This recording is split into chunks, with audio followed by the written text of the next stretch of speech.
కుతూహలం ఏదైతే ఉంటుందో, అంటే ఏదో ఆశ్రయించాలి, ఇది కాదు జీవితం, అది జన్మజన్మల సాధనతో వస్తుందా లేక గురువుల ఆశీస్సుల వల్ల వస్తుందా? ప్రతిదీ జన్మజన్మల సాధనే.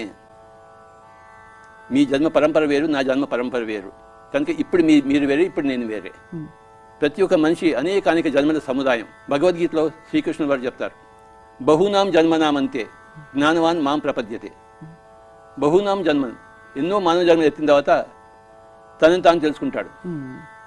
మాం అంటే కృష్ణుడు అని కాదు, తనని తాను. మాం ఇన్వర్టెడ్ కామర్స్, అది మొత్తం అంతా భగవద్గీత సారం. బహూనాం జన్మనామంతే, ఎన్నో జన్మలు పడుతుంది.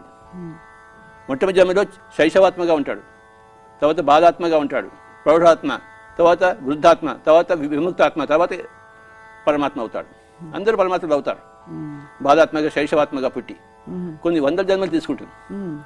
కనీసం 400 జన్మలు పడతాయి ఎవరైనా శైశవాత్మ నుంచి పరమాత్మ స్టేట్ వరకు రావడానికి. అందరూ అవుతారు. ఇప్పుడు మానవ జన్మ చూసుకుందాము. చిన్న పిల్లవాడు పుడతాడు, వాడు పెద్దవాడు అవుతాడా లేదా?